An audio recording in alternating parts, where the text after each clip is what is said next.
Hi welcome back to my channel. 5 ನಿಮಿಷದಲ್ಲಿ veg pulao ಮಾಡೋದು ಹೇಗೆ ಅಂತ ನಾನು ನಿಮ್ಗೆ ತಿಳಿಸ್ಕೊಡ್ತೀನಿ ಬನ್ನಿ. ಇಲ್ಲಿ ನಾನು ತರಕಾರಿ ಹೆಚ್ಕೊಂಡಿದ್ದೀನಿ. ಬೀನ್ಸ್, ಕ್ಯಾರೆಟ್, ಆಲೂಗಡ್ಡೆ, ಟೊಮೆಟೊ, ಈರುಳ್ಳಿ, ಕೊತ್ತಂಬರಿ ಸೊಪ್ಪು, ಬಟಾಣಿ ನೆನೆಸಿದ್ದೆ ರಾತ್ರಿನೇ.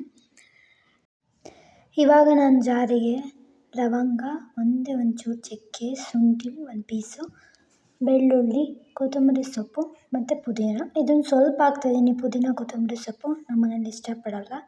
1 ಟೊಮೆಟೊ 4 ಪೀಸ್ ಮಾಡಿಬಿಟ್ಟು ಅದನ್ನು ಕೂಡ ಜಾರಿಗೆ ಹಾಕ್ತಾಯಿದ್ದೀನಿ. ಇದನ್ನು ಪೇಸ್ಟ್ ಮಾಡಬೇಕು. ಪೇಸ್ಟ್ ಮಾಡಿ ಒಂದು ಹತ್ರ ಸೈಡಿಗೆ ತೆಗೆದಿಡಿ. ಪೇಸ್ಟ್ ಆಗಿದೆ. ಇವಾಗ ನಾನು ಗ್ಯಾಸ್ ಸ್ಟವ್ ಹಚ್ತಾಯಿದ್ದೀನಿ. ಕುಕ್ಕರ್ ಇಡ್ತಾಯಿದ್ವಿ. 2 ಮಿನಿಟ್ಸ್ ಹಾಗೆ ಬಿಡಿ. ನೆಕ್ಸ್ಟ್ ಎಣ್ಣೆ ಹಾಕಿ. ನಾವಿಲ್ಲಿ ಎಣ್ಣೆ ಹಾಕ್ತಾಯಿದ್ದೀನಿ. ಅದಾದಮೇಲೆ ಜೀರಿಗೆ, ಕರಿಬೇವು ಸೊಪ್ಪು ಹಾಕ್ತಾಯಿದ್ದೀವಿ. ಹಸಿರು ಮೆಣಸಿನ್ಕಾಯಿ ಇದ್ದರೆ ಹಸಿರು ಮೆಣಸಿನ್ಕಾಯಿ ಹಾಕಿ, ಇಲ್ಲ ಅಂದರೆ ಒಣಮೆಣ್ಸಿನ್ಕಾಯಿ ಇದ್ದರೆ ಒಣಮೆಣ್ಸಿನ್ಕಾಯಿ ಹಾಕಿ. ನಾನಿಲ್ಲಿ ಒಣಮೆಣ್ಸಿನ್ಕಾಯಿ ಹಾಕ್ತಿದ್ದೀನಿ. ಹೆಚ್ಚಿದ ಈರುಳ್ಳಿ ಹಾಕ್ತಾಯಿದ್ದೀನಿ. ಈರುಳ್ಳಿ ಹಾಕ್ಬಿಟ್ಟು ಮಿಕ್ಸ್ ಮಾಡಿ. ಇವಾಗ ಒಂದು 2 ಮಿನಿಟ್ಸ್ ಹಿಂಗೆ ಮಿಕ್ಸ್ ಮಾಡಿಬಿಟ್ಟು ಬಿಟ್ಬಿಡಿ. ಅದೊಂದು ಸ್ವಲ್ಪ ಬ್ರೌನ್ ಕಲರ್ ಬರೋ ತನಕ ಹಾಗೆ ಬಿಟ್ಬಿಡಿ. ನೆಕ್ಸ್ಟ್ ಮತ್ತೆ ಮಿಕ್ಸ್ ಮಾಡಿಬಿಟ್ಟು ತಂದಿರುತ್ತಲ್ಲ, ಅದಾದಮೇಲೆ ನೆನೆಸಿರೋವಂಥ ಬಟಾಣಿನ ಇದರೊಳಗಡೆ ಮಿಕ್ಸ್ ಮಾಡಬೇಕಾಗುತ್ತೆ. ಇವಾಗ ನಾನು ನೆನೆಸಿರೋವಂಥ ಬಟಾಣಿಗಳನ್ನ ಹಾಕ್ತಾಯಿದ್ದೀನಿ. ಬಟಾಣಿನ ಮಿಕ್ಸ್ ಮಾಡಬೇಕು ಹಿಂಗೆ. 1-2 ನಿಮಿಷ ಫ್ರೈ ಮಾಡಿ ಬಟಾಣಿನ ಈರುಳ್ಳಿ ಜೊತೆಗೆ. ಅದಾದಮೇಲೆ ಹೆಚ್ಚಿರೋವಂಥ ತರಕಾರಿಗಳನ್ನೆಲ್ಲ ಹಾಕಬೇಕಾಗುತ್ತೆ. ಇಲ್ಲಿ ನಾನು ಟೊಮೊಟೊ, ಬೀನ್ಸ್, ಕ್ಯಾರೆಟ್, ಆಲೂಗಡ್ಡೆ ಎಲ್ಲದನ್ನು ತರಕಾರಿನ ಹಾಕ್ಬಿಟ್ಟು ಮಿಕ್ಸ್ ಮಾಡ್ತಾಯಿದ್ದೀನಿ. 1-2 ಮಿನಿಟ್ಸ್ ಇದೇ ಥರ ಮಿಕ್ಸ್ ಮಾಡಿಬಿಟ್ಟು ಅದ್ರ ಪಾಡಿಗೆ ಬಿಟ್ಬಿಡಿ. ಅದಾದಮೇಲೆ ನೀವು ಮಾಡಿ ತೆಗೆದಿಟ್ಟಿರೋವಂಥ ಪೇಸ್ಟನ್ನು ಅದರೊಳಗಡೆ ಹಾಕಿ. ಪೇಸ್ಟ್ನ ಹಾಕ್ಬಿಟ್ಟು ಚೆನ್ನಾಗಿ ಮಿಕ್ಸ್ ಮಾಡಿ.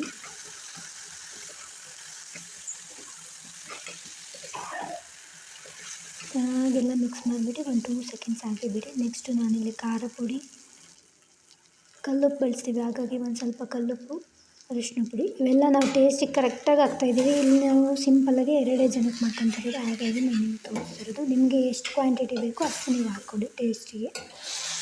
ಇದೇ ಥರ ಎಲ್ಲ ಮಿಕ್ಸ್ ಮಾಡಬೇಕು. ಇದೆಲ್ಲ ಮಿಕ್ಸ್ ಮಾಡಿಬಿಟ್ಟು ನೆಕ್ಸ್ಟು ವಾಟರ್ ಹಾಕಿ. ಅದಾದಮೇಲೆ ನೀವು ಅಕ್ಕಿ ಹಾಕಿ. ಆಲ್ರೆಡಿ ಕುದೀತಾ ಇದೆ. ಮಿಕ್ಸ್ ಮಾಡಿ, ಚೆನ್ನಾಗಿ ಮಿಕ್ಸ್ ಮಾಡಿ. ಅದು ಎಲ್ಲೂ ಇದಾಗ್ದಂಗೆ ಎಲ್ಲ ತರಕಾರಿ, ಅಕ್ಕಿ ಎಲ್ಲ ಮಿಕ್ಸ್ ಮಾಡಿ. ಲಾಸ್ಟಿಗೆ ನಾನು ಕಾಯಿ ತುರಿ ಹಾಕ್ತಾಯಿದ್ದೀವಿ. ಇದಾದಮೇಲೆ ಮಿಕ್ಸ್ ಮಾಡಿಬಿಟ್ಟು ಎಲ್ಲ ಕಡೆಯಿಂದನೂ ರೌಂಡಿಗೆ ಚೆನ್ನಾಗಿ ಮಿಕ್ಸ್ ಮಾಡಿಬಿಟ್ಟು ಒಂದು 2 ಸೆಕೆಂಡ್ಸ್ ಹಾಗೆ ಬಿಡಿ, ಕುದೀಲಿ ಅದು. ಈ ಥರ ಕುದೀತಾ ಇರಬೇಕಾದ್ರೆ ನೀವು ನೆಕ್ಸ್ಟು ಕುಕ್ಕರ್ ಲಿಡ್ ಹಾಕಿ 2 ವಿಷಲ್ ಮಾಡಿ ಅಷ್ಟೇ. ವಿಷಲ್ ಆಯಿತು ಎಂದು ಆಫ್ ಮಾಡಿದ್ದೀನಿ. ಇವಾಗ ಓಪನ್ ಮಾಡ್ತಾಯಿದ್ದೀನಿ ನೋಡಿ. ಬಿಸಿ ಬಿಸಿ ಪಲಾವ್ 5 ನಿಮಿಷದಲ್ಲಿ ರೆಡಿ ಆಯಿತು.